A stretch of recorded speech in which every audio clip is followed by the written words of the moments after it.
साथियों, बहुजन समाज में जन्मे उन सभी महापुरुषों के चरणों में नमन करती हूँ जिन्होंने अपना पूरा संपूर्ण जीवन इस मूल निवासी बहुजन समाज की हक और आज़ादी के लिए अपना कुर्बान कर दिया।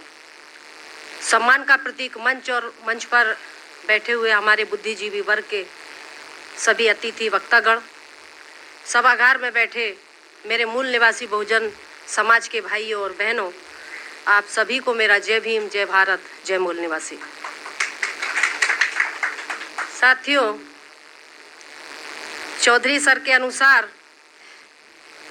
मेरी बीडी तिवारी से आज से 1.5 साल पहले आरक्षण और प्रतिनिधित्व के ऊपर चर्चा हुई थी।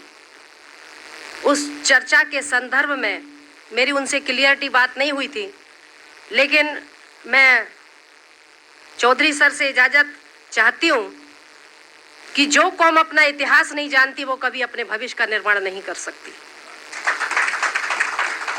इस मूल निवासी बहुजन समाज को जब तक अपना इतिहास मालूम नहीं होगा, तब तक हमें कौन सा रास्ता चुनना है। किसी ने कहा है कि हर चमकने वाली चीज सोना नहीं होती और हर काली चीज कोयला नहीं होती। धोखा वही खाते हैं मेरे मूल निवासी बहुजन भाइयों जिन्हें दोस्त और दुश्मन की पहचान नहीं होती। हमने आज तक धोखा खाया है। ये धोखा खाया हुआ समाज है। सदियों से हमें धोखा मिला है। कभी हमें धर्म के नाम पर धोखा, कभी हमें समाज के नाम पर धोखा।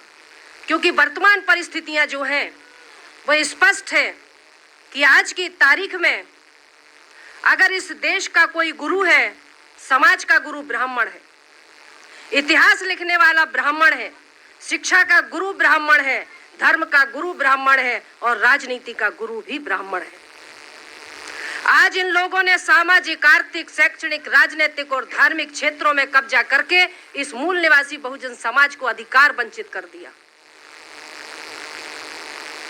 जो हमारे डॉक्टर बाबा साहब अंबेडकर युग पुरुष ने 1916 से लेकर के 1956 तक 42 साल अकेले संघर्ष किए, उस वक्त बाबा साहब के पास कोई संविधान नहीं था। आज हमारे पास संविधान होने के बाद भी हमने 70 सालों में अपने अब जो मिले हुए हमें हक और अधिकार थे, हमने उसको गंवा दिया। ऐसा क्यों हुआ? ऐसा इसलिए हुआ कि बाबा साहब ने जो शोषित पीड़ित वर्ग को जो अधिकार दिलवाए थे, संवैधानिक अधिकार, मौलिक अधिकार, बाबा साहब ने 2 साल 11 महीने और 17 दिन में भारत का संविधान लिखा, 395 अनुच्छेद लिखे और 12 अनुसूचियां लिखी। 395 अनुच्छेद में 67 अनुच्छेद SC, ST, OBC and minority के समर्थन में है। जो अनुसूचियां 12 अनुसूचियों में अनुसूची 5 और 6 हमारे आदिवासी वर्ग के समर्थन में है। लेकिन इस जो अधिकार वंचित समाज को डॉक्टर बाबा साहब अंबेडकर ने जो अधिकार दिलवाए थे, इन्होंने साम दाम दंड की भेद की नीति से खत्म करने का काम किया। इसलिए हमें इतिहास में जाना जरूरी है कि मेरे मूल निवासी भाइयों, मैं आप लोगों से कहना चाहती हूं कि आरक्षण का जो प्रश्न है, जो सवाल है, ये बहुत पुराना है, इतिहास है। ये 1956 की बात नहीं है। आरक्षण का जनक कौन है, इस चीज को हमें समझना होगा। 4000 साल पहले हमें आरक्षण देने वाले यही यूरेशियन ब्राह्मण थे, जिन्होंने 4000 साल पहले इस मूल निवासी बहुजन समाज को 6500 से भी अधिक कामों में बांट दिया। यह मूल निवासी बहुजन समाज के बीच में कोई भी जाति नहीं थी, कोई भी वर्ग नहीं था, कोई भी भेद नहीं था, कोई भी कामों का बंटवारा नहीं था। ये यूरेशिया से आए हुए विदेशियों ने इस भारत के मूल निवासियों को वर्ण व्यवस्था थोपी और वर्ण व्यवस्था के बाद कर्म व्यवस्था थोपी और कर्म व्यवस्था के बाद इन्होंने कर्म के आधार पर जातियां निर्माण कर दी। ब्राह्मण कहता है, मनुस्मृति के अनुसार जो 4000 साल पहले मनुस्मृति लिखी गई, मैं एविडेंस के साथ में कभी भी मंच पर जाती हूँ, इसमें 2669 यानी 2500 से ऊपर इसमें श्लोक है। इसमें वो लिखा हुआ है कि ब्राह्मण ब्रह्मा के मुख से पैदा हुआ, क्षत्रिय भुजाओं से पैदा हुआ, वैश्य नाभि से पैदा हुआ और शूद्र पैरों से पैदा हुआ। कभी मैं यहाँ बैठे हुए सभी मेरे साइंस के पढ़े लिखे बच्चे भी होंगे, कुछ युवा भी होंगे, यहाँ पर सभी लोग समझदार बुद्धिजीवी वर्ग हैं। कभी किसी पुरुष को आपने मुंह से बच्चा पैदा हुआ तो देखा? अगर कोई देखा हो तो बता दीजिए। वो भी ब्रह्मा के मुख से ब्राह्मण पैदा हुआ। मैंने तो अभी तक थूक और खकार के सिवा कुछ निकलते देखा ही नहीं। लेकिन वो कहता है ब्रह्मा के मुख से ब्राह्मण पैदा हुआ, भुजाओं से क्षत्रिय पैदा हुआ, नाभि से वैश्य पैदा हुआ और पैरों से शूद्र पैदा हुआ। यानी SC ST OBC जो संवैधानिक भाषा में कहा जाता है। इन्होंने क्या कर्म बांटा? ब्राह्मण शिक्षा देने का, पढ़ने का काम करेगा, पूजा पाठ करने का काम करेगा और दक्षिणा लेने का काम करेगा। 5वीं फैल हमारे भविष्य बताता है। ब्राह्मण पढ़ने पढ़ाने का काम करेगा, शिक्षा देने का काम करेगा, धर्म के नाम पर दान लेने का काम करेगा। क्षत्रिय जो इन्हीं में से बनाए इन्होंने, क्षत्रिय सिर्फ राज करने का काम करेगा और ब्राह्मण की रक्षा करने का काम करेगा। वैश्य क्या करेगा? व्यापार करके इनको कर चुकाने का काम करेगा। और जो शूद्र है, जो SC ST जो अधिकार वंचित समाज है, इन तीनों वर्णों की सेवा करने का काम करेगा। ये ब्राह्मण ने आरक्षण नहीं दिया हमें। आरक्षण खत्म करने की बात कहते हो। 4000 साल पहले जो आपने मनुस्मृति के माध्यम से हमारे मूल निवासी बहुजनों को जो आरक्षण दिया, उसको तो खत्म कर दो।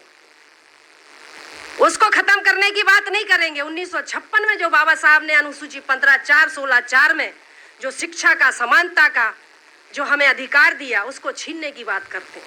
मनुस्मृति में लिखा है शूद्र जाति के लोग ताजा भोजन नहीं कर सकते, मरघट के उतरन कपड़े पहनेंगे, मरघट के जो मुर्दे के हैं वो कपड़े पहनेंगे, ताजा भोजन नहीं करेंगे, चांदी के जेवर नहीं पहनेंगे, मतलब किसी धातु के बर्तन में खाना नहीं खाएंगे, मिट्टी के बर्तन में खाना खाएंगे। गांव से अलग उनकी बस्तियां होंगी, जहां पर सवर्णों की गंदगी बहती है, बाथरूम लेटरिन बहती है, वहां पे हमारे घर होंगे, मरघटों के किनारे हमारे घर होंगे। हम लोग बोल नहीं सकते थे। क्या लिखा मनुस्मृति में? कि यदि शूद्र जाति के लोग कहीं अगर किसी धर्म ग्रंथों को अगर पढ़ते हुए मिल जाए तो उनकी जीवा काट लो। मैं नहीं बोल रही हूँ, मेरे बाप ने नहीं लिखी है ये, मेरे बाप ने नहीं लिखी। शूद्र जाति के लोग अगर कहीं धर्म शास्त्रों को पढ़ते हुए मिल जाए तो उनकी जीवा काट लो। अगर सुनते हुए मिल जाए तो कान में गरम शीशा करके डाल दो। अगर ब्राह्मण को निगाह भर करके देख ले, ठाकुरों को देख ले, तो उनकी आंखों में सरिये डाल दो। और अगर ठाकुर पंडित बनिया के बगल से बैठे हुए मिल जाए तो उनके पीछे का हिस्सा काट लो। ये किसने दिया आरक्षण? उन्होंने अपने इस धर्म शास्त्र में लिखा कि अगर किसी समाज को गुलाम बनाना है तो शूद्र जाति के घरों में रहने वाली महिलाओं को धार्मिक गुलामी में थोप दो। 7 पीढ़ियां हमारी गुलामी करेंगी। आज हमारी महिलाएं करवा चौथ और हरतालिका और न जाने कौन कौन से व्रत रहती है। हमारे कॉलोनी में भी रहती हैं, भोपाल में कहते हैं हरतालिका हम रहते हैं, 3 दिन व्रत रहती हैं, मनपसंद पति मिलता है। कुंवारी लड़की रहती है तो मानती हूँ कि हाँ भैया ठीक है, लेकिन शादीशुदा भी रहती है तो मैं कहती हूँ क्या जो घर में है वो पसंद नहीं है, अभी जो दूसरा चाहिए वो भी रहती हैं, शिव जी को जल चढ़ाती हैं। मतलब ब्राह्मण की जो सामाजिक जो धार्मिक व्यवस्था है, समाज का गुरु ब्राह्मण, SC ST OBC, चमार भंगी बसोड़ धोबी तेली नाई काछी कुमार डोम डमार मांग महार मंगी, दुनिया भर की 6500 से अधिक जातियों का निर्माण कर दिया। समाज को बंटवारा करने वाला ब्राह्मण। बंटने वालों का कोई उद्देश्य नहीं था, बंटने वालों का कोई उद्देश्य नहीं था, हम लोगों का कोई उद्देश्य नहीं था, लेकिन बांटने वालों का उद्देश्य था। उनने हमें 6500 से अधिक जातियों में बांटा, कर्म निर्धारित कर दिए। तू सफाई का काम करेगा, तू चमड़े का काम करेगा, तू तेल निकालेगा, तू कपड़े धोएगा, तू खाना बनाएगा, तू मकान बनाएगा, तू बर्तन बनाएगा, तू बैल ढोर चलाएगा। जो चमड़े का काम करता था वो चमार, जो तेल निकालता था वो तेली, जो गंदगी साफ करता था वो भंगी। भंगी कौन है? वो हमारा समाज है, वो कोई दूसरे कहीं से आए हुए नहीं है। वाल्मीकि समाज हमारा समाज है, क्योंकि ब्राह्मणों के नियमों के अनुसार ये था कि यदि कोई ब्राह्मणों की आज्ञा का अवहेलना करता है तो उसको जाति से वंचित कर दो, उसको मृत्यु दंड तय है। हमारे लोगों ने यदि उनके लिए संघर्ष किया तो उनको उतने ही गंदे काम सौंपे गए और आज उनको समाज से भंग कर दिया। बहुवचन में समाज से भंग, समाज को भंगी कहा गया। ये हमारे अपने लोग हैं, हमारा ब्लड रिलेशन है। लेकिन आज हमारे SC ST के जो लोग हैं, SC में 1075 जातियां हैं, ST में 750 जातियां हैं, पिछड़े वर्ग में 350 से अधिक जातियां हैं।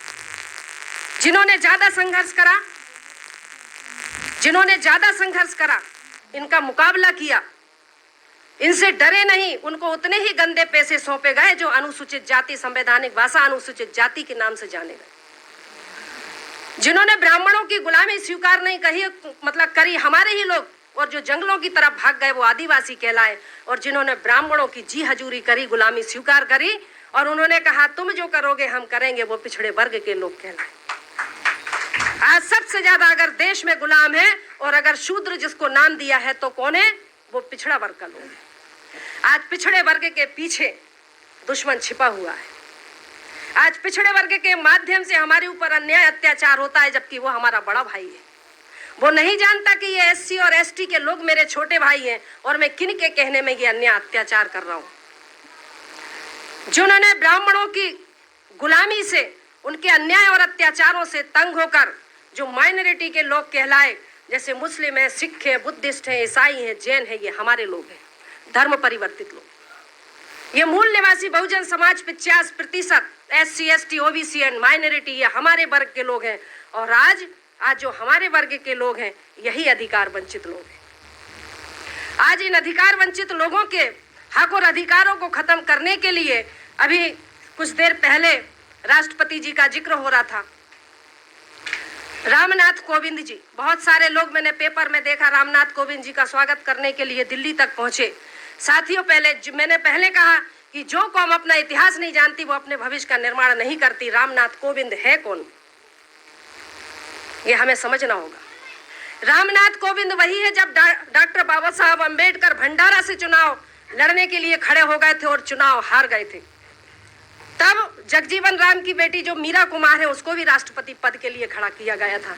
जगजीवन राम जी ने डॉक्टर बाबा साहब अम्बेडकर के पंडाल पर पत्थर फेंकने का काम करा था। दूसरा, रामनाथ कोविंद, मैं राजनीति नहीं हूं, मैं राजनीतिक महिला नहीं हूं, ना मैं राजनीति समझती हूं, लेकिन जितना मेरा अध्ययन है और जितना मैं वाच करती हूं कि रामनाथ कोविंद वही है जिन्होंने संविधान की समीक्षा के लिए, जब उस वक्त अटल बिहारी वाजपेयी प्रधानमंत्री बना था, तो अटल बिहारी वाजपेयी ने कहा था कि रामनाथ कोविंद जी मुझे SC ST OBC के सिग्नेचर चाहिए ताकि मैं संविधान की समीक्षा कर सकूं। रामनाथ कोविंद गुलाम जो राष्ट्रपति है, उन्होंने क्या किया, 60 राज्यसभा सदस्यों के सिग्नेचर करके, सहमति करके अटल बिहारी वाजपेयी को दे दिए कि हाँ आप संविधान की समीक्षा कीजिए। रामनाथ कोविंद ने जब ये सौंपा, उसी दिन से भारत के संविधान की समीक्षा होनी चाहिए ये मुद्दा उठा। और साथियों, रामनाथ कोविंद को जो राष्ट्रपति बनाया गया, ये बिना षड्यंत्र के नहीं बनाया गया। ब्राह्मण चरित्र में परिवर्तन करता है लेकिन उद्देश्य से कभी परिवर्तन नहीं करता। उनका क्या है, मैं राजनीतिक नहीं हूं, लेकिन साहब राज्यसभा सदस्य रहे हैं। राष्ट्रपति को जिस राज्य का जो राज्यपाल होता है वो एक क्या बोलेंगे उसको, एक विचार भेजता है। क्या बोलेंगे सर उसको, मतलब एक विचार भेजते हैं कि संविधान की समीक्षा होनी चाहिए कि नहीं।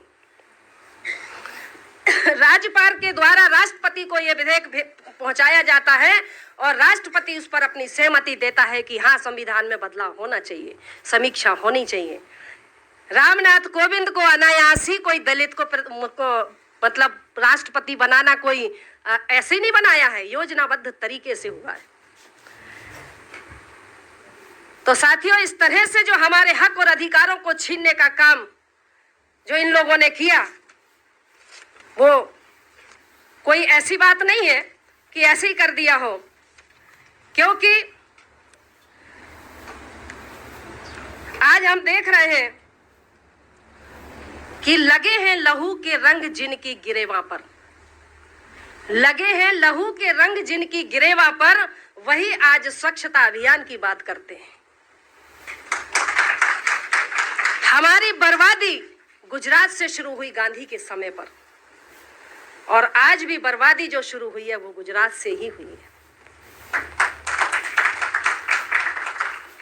2000 तक नरेंद्र मोदी सामान्य था। आरएसएस का प्लानिंग देखिए, 2000 तक नरेंद्र मोदी जो प्रधानमंत्री है, या ऑन रिकॉर्ड हो रहा है, सीबीआई भी होगी, सब कुछ होंगे, लेकिन मैं नहीं डरती, क्योंकि मैं ऐसे वामसेव संगठन की कार्य करता हूं जो बिना एविडेंस के कोई काम नहीं करता, बिना प्रूफ के कोई काम नहीं करता। ये धोखा खाया हुआ समाज को कभी धोखा देने का काम नहीं करता। जो सच होगा वही बोलेंगे, नहीं तो समाज को धोखा नहीं देंगे। 2002 तक नरेंद्र मोदी जनरल था, और 2002 के बाद जब जाति आधारित जनगणना हुई तो नरेंद्र मोदी को पिछड़े वर्ग में डाल दिया, चाय बेचने वाला दे। कितने बैठे हैं जिन्होंने चाय पी हो मोदी की? कितने बैठे? आप देखिए, जब नरेंद्र मोदी स्कूल कॉलेज में पढ़ते थे उस वक्त कंप्यूटर चलता ही नहीं था, लेकिन नरेंद्र मोदी की मार्कशीट कंप्यूटर से बन करके आ रही है। मैं पूछती हूँ, पहले बीए होता है या एमए होता है? पहले बीए होता है ना, उसके बाद ही तो एमए होगा ना, लेकिन पहले बीए एमए करा, उसके बाद बीए करा। सोचिए, कार्यपालिका, न्यायपालिका, विधायिका और मीडिया पर, ये बिकाऊ मीडिया पर आज ब्राह्मणों का कब्जा है। आज हाई कोर्ट में, मतलब सुप्रीम कोर्ट में 21 जज हैं, 21 में से 19 ब्राह्मण हैं। प्रधानमंत्री कार्यालय में एक भी SC ST का नहीं है, OBC का नहीं है, पूरे के पूरे सवर्ण भरे हुए हैं। क्या व्यवस्था है, क्या प्लानिंग है? बाबा साहब ने 1927 में मनुस्मृति की होली जलाई थी इसकी। 2027 में संविधान की होली जलाने का प्लान है। मैं ये आपको लिख करके देती हूँ। अगर भारत में बाबा साहब का संविधान नहीं बचा तो हम और आप नहीं बचेंगे, ये निश्चित मान के चलिएगा। बाबा साहब के संविधान को आरएसएस के लोग खत्म करने की पूरी प्लानिंग है, और संविधान बदलने की ये पूरी साजिश है। देखिए, ये मैं बता रही हूं, भारत का संविधान बदलने की पूरी साजिश है। मालेगांव बम ब्लास्ट में जब पंडित प्रज्ञा ठाकुर ने मालेगांव बम ब्लास्ट किया तो उस वक्त उसका नार्को टेस्ट हुआ। ATS ने उसका नार्को टेस्ट किया। नार्को टेस्ट करने के बाद जब उससे ATS ने पूछा कि मालेगांव में तुमने जो 11 बम ब्लास्ट किए उसके पीछे तुम्हारा उद्देश्य क्या था, तो नार्को टेस्ट में वो क्या बोलती है, इस पत्रिका पेपर 22 जनवरी 2009 का ये पेपर है। 22 जनवरी 2009 का पेपर पत्रिका, ये भोपाल से निकलता है, और भोपाल के पत्रिका पेपर में क्या दिया कि मालेगांव बम ब्लास्ट के संदर्भ में उसका बयान है कि अभिनव भारत की आड़ में हम भारत का नाम परिवर्तन करना चाहते थे। क्या नाम रखना चाहते थे? पूछा गया, आर्यव्रत। आर्य यानी ब्राह्मण, क्योंकि हमारे देश में जब आर्य आए, हमारे देश में आर्य आए, हूण आए, शक आए, फ्रांसीसी आए, मुगल आए, अंग्रेज आए, ये सब चले गए, लेकिन आर्य आज तक नहीं गया। आज आर्य जो यानी वर्तमान का जो ब्राह्मण है वही आर्य का वंशज है। तो हम आर्य व्रत रखना चाहते थे। दूसरा उद्देश्य, भारत में जो रक्षा मंत्री पद है उसको धर्म रक्षा मंत्री के नाम पर पद रखना, नाम मतलब पद निर्माण करना चाहते थे। तीसरा उद्देश्य, भारत का झंडा परिवर्तन करना चाहते हैं। जो तिरंगा झंडा है, जो बाबा साहब ने जिसका सिलेक्शन किया था, उसमें वो कौन सा भगवा झंडा रखना चाहते हैं। चौथा, उनका भारत का संविधान परिवर्तन करना चाहते हैं। 4528 पेज का आर्य संविधान आज भी अटल बिहारी वाजपेयी के पास लिखा हुआ रखा है। और पांचवा उद्देश्य, भारत की एक विशेष जाति से बदला लेना। भारत की विशेष जाति कौन है? अगर संविधान बदलना चाहते हैं तो हम हुए, नहीं बदलना चाहते हैं तो मुस्लिम हुआ। मैंने सोचा मुस्लिम होगा, लेकिन नहीं साथियों, मुस्लिम कोई विदेश से आया हुआ नहीं है। ब्राह्मणों के अत्याचारों से दुखी होकर के ही हमारे ही लोगों ने इस्लाम धर्म को कबूल किया। ये हमारे अपने लोग हैं जिनको हम अपना दुश्मन मानते हैं, लेकिन ब्राह्मणों ने SC ST OBC को हिंदू बना करके आज मुसलमानों के विरोध में लड़वाने का काम करता है। भारतीय संविधान के अनुच्छेद 340, 341 और 342 के तहत अनुसूचित जाति, आदिवासी, पिछड़े वर्ग के लोग हिंदू नहीं हैं, फिर भी हम हिंदू कहे जाते हैं। हिंदू का मतलब होता है जो दीन होता है, जो दलित होता है, जो तिरस्कृत होता है, जो चोर होता है, वो हिंदू। क्योंकि जब अकबर हमारे देश में आया था, जब उसने जजिया कर मांगा था और जजिया कर देने से ब्राह्मणों ने मना कर दिया था, उन्होंने कहा कि तुम भी विदेशी, हम भी विदेशी, यहाँ के लोगों से लो ना। कहते ये तो हीन है, ये तो देते ही नहीं है, ये तो तिरस्कृत लोग हैं, बहिष्कृत लोग हैं। तो उन्होंने हमको नाम दिया था हीन। फिर इन्होंने बाद में हिंदू 1922 में RSS के लोगों ने, जो हैंड गवार, जो ढोरों का डॉक्टर है ना, RSS का स्थापना करने वाला हैंड गवार जो ढोरों का डॉक्टर है, उसने 1922 में आर्य समाज की स्थापना करी, हिंदू महासभा की स्थापना करी। और उसने 1922 के बाद 1924 में उन्होंने जनसंघ का निर्माण किया, आर्य समाज का उसका निर्माण किया 1924 में, और 1980 में फिर उसको भारतीय जनता पार्टी का नाम दिया। चटर्जी, बैनर्जी, मुखर्जी नाम के 3 ब्राह्मणों ने कांग्रेस, जिसको हम आज पार्टी बोलते हैं, उसमें एक अंग्रेज भी था।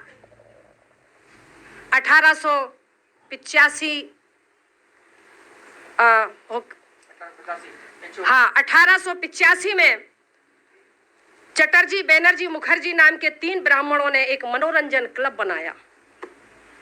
मनोरंजन क्लब बनाने के बाद उनके दिमाग में आया कि इसको मनोरंजन क्लब बनाने के बजाय, इसको बना तो दिया, इसको कांग्रेस पार्टी बना दी जाए। अंग्रेजी शासन में कांग्रेस पार्टी बनी। बैनर्जी, चटर्जी और मुखर्जी नाम के 3 ब्राह्मणों ने कांग्रेस ब्राह्मणों की, बीजेपी ब्राह्मणों की, कम्युनिस्ट ब्राह्मणों की, देश में आज कोई भी ऐसी एक पार्टी नहीं है जो ब्राह्मण ठाकुर बनिया विहीन पार्टी हो।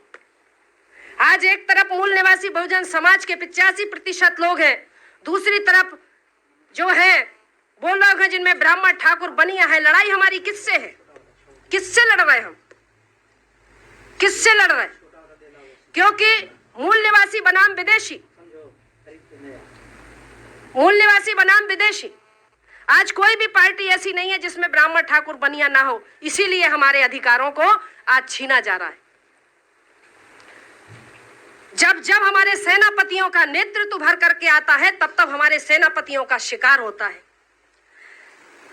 संत कबीर का शिकार हुआ, संत रविदास की हत्या हुई, छत्रपति शिवाजी महाराज के दाहिने अंग से उनके मतलब यानी ब्राह्मण ने, कोकोनस्थ ब्राह्मण ने 500 मोहरें लेकर के दाहिने पैर के अंगूठे से छत्रपति शिवाजी महाराज का राज्याभिषेक किया। छत्रपति शाहू जी महाराज ने 1901 में सबसे पहले आरक्षण देने का काम करा कि अधिकार वंचित जो समाज है इसको मैं आरक्षण दूंगा। 1901 में 1908 में अंग्रेजों ने सोचा कि ये वाकई में अधिकार वंचित समाज है, इनको कुछ देना चाहिए, क्योंकि छत्रपति शाहू जी महाराज जो कोल्हापुर के राजा थे, उन्होंने 50% इस वंचित समाज को आरक्षण दिया, जिनको इसीलिए उनको आरक्षण का जनक कहा जाता है। 50% आरक्षण 1908 में अंग्रेजों ने विचार किया और 1935 में अंग्रेजों ने इसके लिए एक कानून बनाया कि इनके लिए अधिकार मिलना चाहिए। और 1942 में बाबा साहब ने इस अधिकार वंचित समाज को हक और अधिकार के लिए आंदोलन किया। और 1930, 31, 32 में गोलमेज सम्मेलन में जाकर के बाबा साहब ने हमें 3 अधिकार लेकर के आए। प्रतिनिधित्व का अधिकार, 2 वोट का अधिकार, प्रौढ़ता का अधिकार। इस बनिया गांधी ने 3 दिन का उपवास रहा, मतलब 1931-32 में यरवदा जेल में व्रत पे रह गया और कहने लगा, मैं दलितों के लिए जो तू अधिकार ब्रिटिश शासन से लेकर के आया है, मैं अपने जान की बाजी लगा दूंगा, लेकिन तुझे अधिकार नहीं दूंगा तेरे समाज को। हम लोग कहते हैं दे दी हमें आजादी बिना खड़ग बिना ढाल, साबरमती के संत तूने कर दिया कमाल।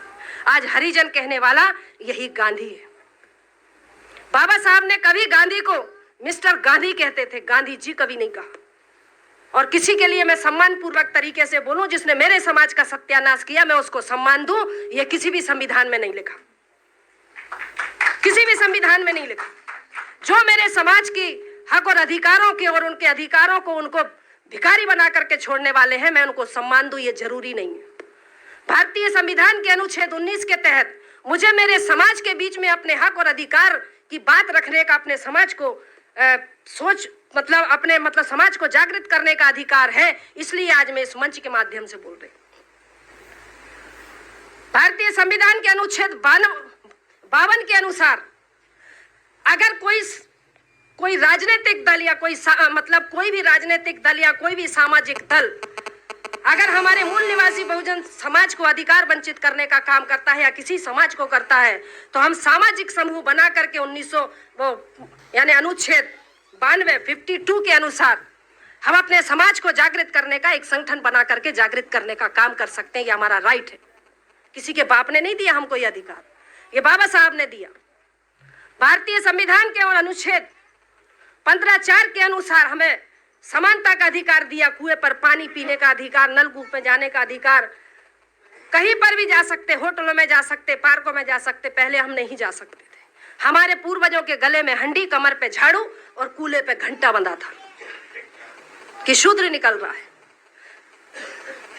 महात्मा फूले जो माली समाज के थे, महात्मा फूले ने आज इस समाज के अधिकारों को लड़ने के लिए उन्होंने सबसे पहले सत्य शोधक समाज की रचना करी, स्थापना करी। और उसी के अगेंस्ट में आरएसएस ने काय की स्थापना करी, काय की आर महासभा की। इस तरह से हमारी काट के लिए काम किया गया कि अधिकार वंचितों को और अधिकार वंचित किया जाए। और साथियों, हमारे पूर्वजों के लिए ढोरों का मांस खाने के लिए मजबूर किया गया, हमें नालियां साफ करने के लिए मजबूर किया गया। इन्होंने अपनी ब्राह्मणी व्यवस्था बनाने के लिए चातुर्ण वर्ण व्यवस्था बनाई। ब्राह्मण, क्षत्रिय, वैश्य और शूद्र 4 हो गए। 4 धाम, जगन्नाथ, अमरनाथ, सोमनाथ और कौन कौन सा नाथ, एक और है बद्रीनाथ, ठीक है ना। 4 वर्ण, 4 धाम, 4 आश्रम, 4 युग, सतयुग, द्वापर युग, त्रेता युग, कलयुग। ये जो युग है इसको कलयुग कहा क्योंकि सतयुग में ब्राह्मण को पढ़ने का अधिकार था और द्वापर युग में ठाकरों को पढ़ने का अधिकार था, त्रेता युग में बनियों को अधिकार था पढ़ने का, और 1956 के बाद यानी कलयुग में, ये कलयुग नहीं है, ये कलम युग है, कलम युग, समझ गए?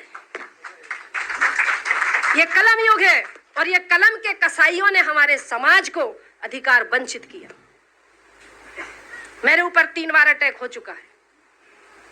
मैं भी जैसे वो एक लंकेश मारी गई ना, कभी भी मारी जा सकती, लेकिन मैंने मेरे मिस्टर से कह दिया है, मैंने अपनी जिंदगी के 35 साल तुम्हें दिए, घर दिया, परिवार दिए, बच्चे दिए। रेलवे में नौकरी करती थी, मैंने अपनी रेलवे की नौकरी को छोड़ करके समाज के बीच में निकल गई। आज की तारीख में मेरी 35,000 सैलरी थी, लेकिन जो मेरे को खाने को देता मैं उसके घर में सूखी रोटी खा लेती, लेकिन इस समाज का मैं अंग हूं। मैंने मेरे मिस्टर से कहा कि अगर घर में रहूंगी और मरूंगी तो मरीज कहलाऊंगी, लेकिन समाज के लिए काम करते हुए मरूंगी तो शहीद कहलाऊंगी। आज समाज के लिए काम करने का, समाज को, ये अधिकार वंचित समाज को जागरूक करने का मैं काम करती हूं। अभी आपने देखा होगा आदिवासियों ने, हमारा आदिवासी समाज ने रावण दहन के पुतले का विरोध किया। एक भी सफोला बाहर निकला, देखा आपने? चुटैया वाला निकला बाहर? नहीं निकला। रावण का दहन क्यों? जब रावण के दहन के लिए जब पूरे भारत में आवेदन लग गए तो एक भी सांप बाहर नहीं निकला कि नहीं रावण का दहन क्यों नहीं करने दोगे? क्योंकि वो जानते हैं कि अगर रावण के दहन पर अगर हमने प्रतिबंध लगा, उसको खोलने की बात करी, तो मैं भी कमजोर नहीं हूं, मेरा सवाल पहले से ही मैंने तैयार करके रखे। मैंने सभी संगठनों को लिख करके दे दिया कि अगर आपके ऊपर कोई डबल FIR करता है कि रावण के दहन होना चाहिए, तो मैंने कहा सबसे पहले उससे पूछना कि अगर रावण का दहन एक स्त्री के हरण के लिए किया जाता है तो सबसे पहला अदालत में जजों के सामने, हाई कोर्ट का जज हो या सुप्रीम कोर्ट का जज हो, कहना कि इंद्रदेव ने ऋषि गौतम की पत्नी अहिल्या के साथ बलात्कार किया, उसका अपहरण किया, उसका दहन क्यों नहीं? राजा पांडु ने माद्री के साथ बलात्कार किया, उसका दहन क्यों नहीं? ऋषि पाराशर ने केवट की बेटी सत्यवती को भगा करके ले गया और उसका बलात्कार किया, उसका दहन क्यों नहीं? बृहस्पति की पत्नी तारा का हरण वन मंत्री चंद्र ने किया। ये मैं नहीं कह रही हूं, उनके धर्मशास्त्र कह रहे जो उनके बाप दादों ने लिखे। तो वन मंत्री चंद्र ने अपहरण कर बलात्कार किया, उसका दहन क्यों नहीं? ब्रह्मा ने अपनी पुत्री सरस्वती का अपहरण किया, बलात्कार किया, उससे बेटी पैदा करी, उसका दहन क्यों नहीं? राजा नरक की रानियों के साथ कृष्ण ने जबरदस्ती विवाह किया, उसका भी तो दहन होना चाहिए ना। कृष्ण ने स्वयं की बहन सुभद्रा का अपहरण किया, उसका भी दहन होना चाहिए। कृष्ण, अब आप सोचते होंगे कृष्ण और राधा का संबंध क्या है? राधा कृष्ण की मामी है, उनके धर्म के अनुसार अगर कोई भांजा मामी के साथ रंग रलियां मनाएगा तो क्या कोई छोड़ेगा? उसका भी दहन होना चाहिए। इसी तरह भीष्म पितामह, महाभारत में भीष्म पिता ने अंबे अंबालिका का अपहरण किया, तीन लड़कियों का अपहरण किया, अंबे, अंबा, अंबालिका, उसका भी दहन करो। रावण का दहन करेंगे क्योंकि वो अनार था, वो हमारा मूल निवासी राजा था, उसको कहते हैं ब्राह्मण है। वाल्मीकि जी को कहते हैं ब्राह्मण है। आज हमारा जो भंगी समाज है, वाल्मीकि समाज है, वो सोचता है कि वाल्मीकि जी ने रामायण लिखी। अगर रामायण लिखी तो सुंदरकांड के दोहा क्रमांक 58 में यह क्यों लिखा कि ढोल गवार शूद्र पशु नारी सकल तारणा के अधिकारी? क्यों लिखा? ये लिखा है। ब्राह्मण जितने भी हमारे देश में आक्रांता आए, सबने भाषा के नाम पर बेवकूफ बनाया। आर्यों ने संस्कृत के नाम पर, आर आए, हुण आए, शक आए, फ्रांसीसी आए, मुगल आए, अंग्रेज आए, सब तो हमें बेवकूफ बनाए गए क्योंकि ये देश सोने की चिड़िया था, इसमें दूध की नदियां बहती थीं। इस देश को लूटने वाले यही है। 4 वर्ण बनाए, 4 धाम बनाए, 4 यज्ञ बनाए। यज्ञ कौन से थे मालूम है आपको?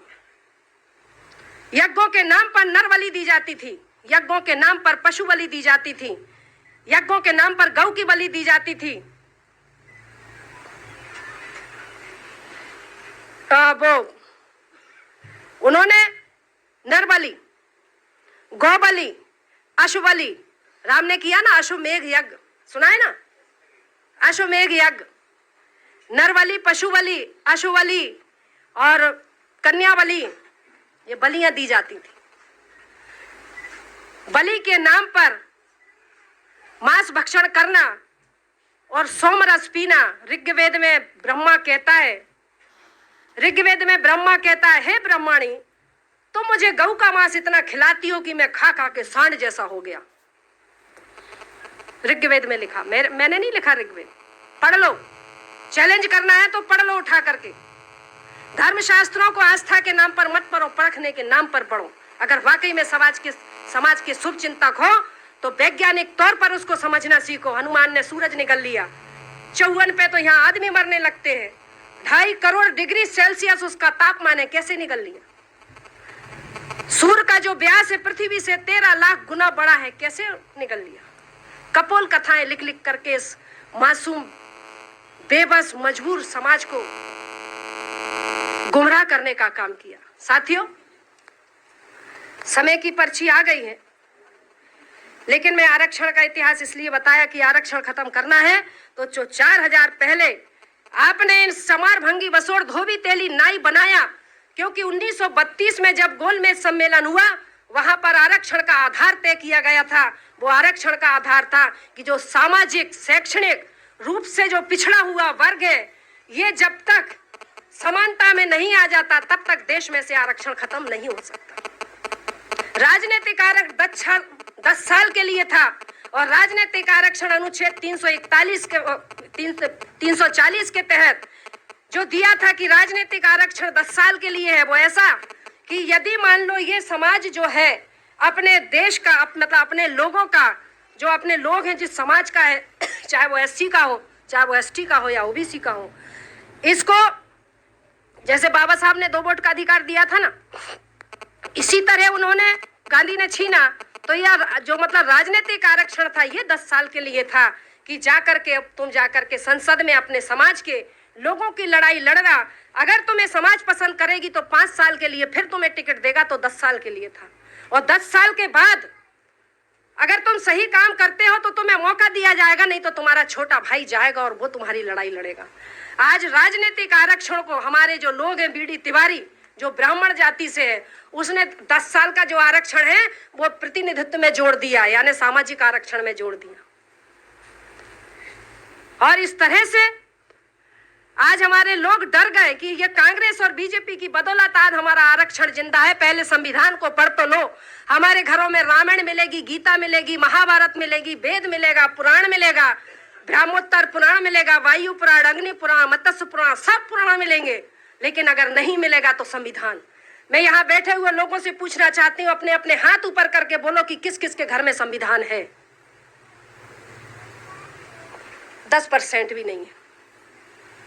10% लोगों के घरों में संविधान नहीं है, जो हमें गुलामी से आजादी की तरफ लेकर के आया। और हमारे पास गुलामी में जाने के लिए बहुत सारे धर्म ग्रंथ हैं। रामायण मिलेगी, गीता मिलेगा, वेद मिलेगा, पुराण मिलेगा, सब मिलेगा। इसीलिए मैंने लिखा, एक मेरे समाज के लिए लिखा, क्योंकि मैं लिखती भी हूं। मैंने लिखा कि मनोकामना पूरी होगी ऐसा कहते जनता को, और घंटी बजा बजा के ठगते रहते जनता को।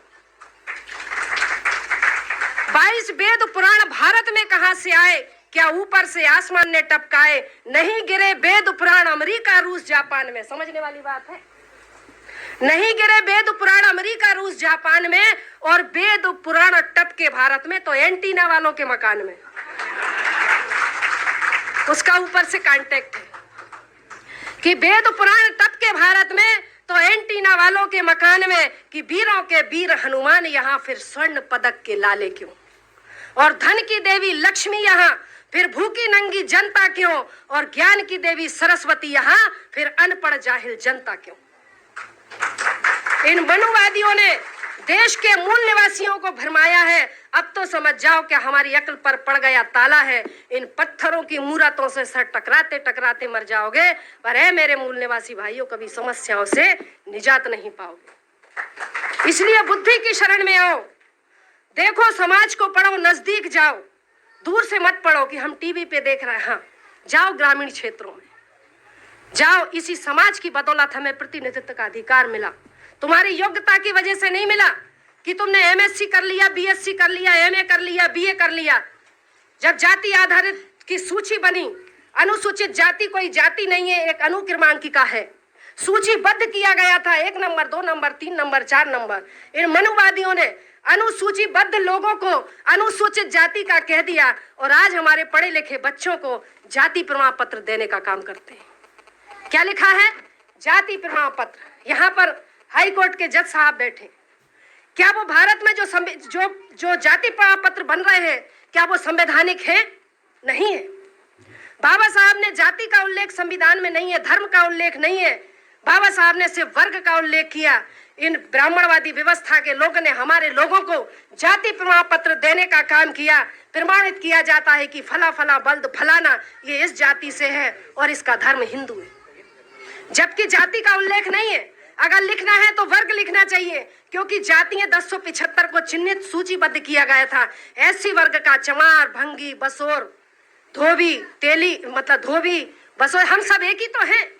लेकिन जाति का उल्लेख कर करके आज हम 6500 जो जातियों के लोग हैं, आज एक एक जाति के 4-4 हजार संगठन बने। 70,000 संगठन देश में बने हैं, लेकिन 70,000 संगठन देश को जागृत करने का काम नहीं करते, बल्कि बाबा साहब और महात्मा फूले की फोटो लगा करके पंडित जवाहरलाल रोजगार योजनाएं चलाने का काम कर रहे हैं। समाज को जागृत करने का काम, बेसिक जानकारी नहीं है, इतिहास की जानकारी नहीं है, लेकिन बेस है, कैडर नहीं है। कैडर विहीन समाज कभी आंदोलन नहीं करता। कैडर विहीन समाज कभी आंदोलन नहीं करता। जब उसको अपने दुश्मन की पहचान नहीं है तो मारे किसको? हाथ पे पट्टी बांध के बंदूक चला रहा है, पता चला हमारी भाई मारा जा रहा है। तो साथियों, समय मैंने बहुत सारा लिया है, बहुत बोलना मेरे को बहुत कुछ है। आखिरी में एक ही बात कहूंगी कि मेरी जिंदगी का जो मकसद है, एक जंगल में आग लगी थी, एक जंगल में आग लगी थी। हाथी बहुत से खड़े खड़े देख रहे थे कि इस जंगल की आग में बहुत सारे पशु पक्षी जीव जंतु जल जल के मर रहे हैं। हाथी खड़े देख रहे थे। एक चिड़िया थी, वो बेचैन होकर के इधर उधर घूम रही थी और अपनी छोटी सी चोंच में से पानी ला करके उस जंगल की आग पर डालने का काम कर रही थी। जब जंगल की आग पर डालने का काम कर रही थी तो जो उसके बड़े भाई हाथी लोग थे वो बड़े हंस रहे थे, कह रहे थे क्यों रे, तेरी इस छोटी सी चोंच की आग से इस जंगल की आग बुझ जाएगी क्या? तो चिड़िया बोलती है, मेरे भैया, जंगल की आग बुझेगी या नहीं बुझेगी मैं नहीं जानती, पर मेरा नाम आग लगाने वालों में नहीं, आग बुझाने वालों में जरूर शामिल किया जाएगा। साथियों, मेरा जीवन का उद्देश्य ये है और आपके लिए मैं आखिरी संदेश देती हूं कि एक जगह बंदरों का सम्मेलन हुआ। एक जगह बंदरों का सम्मेलन हुआ। बंदरों ने सोचा हमें भी इंसान बनने का अधिकार है, हम क्यों इनकी इतनी अत्याचार, ये मदारी हमें जब देखो हमारे पिछवाड़े पर डंडा मारता रहता, हमें बीच रोड पे नचाता रहता। हम भी लोगों को इकट्ठा करके समाज को जागृत करने का, अपने जो हमारे लोग हैं उनको जागृत करने का, बंदरों को जागृत करने का काम करते हैं।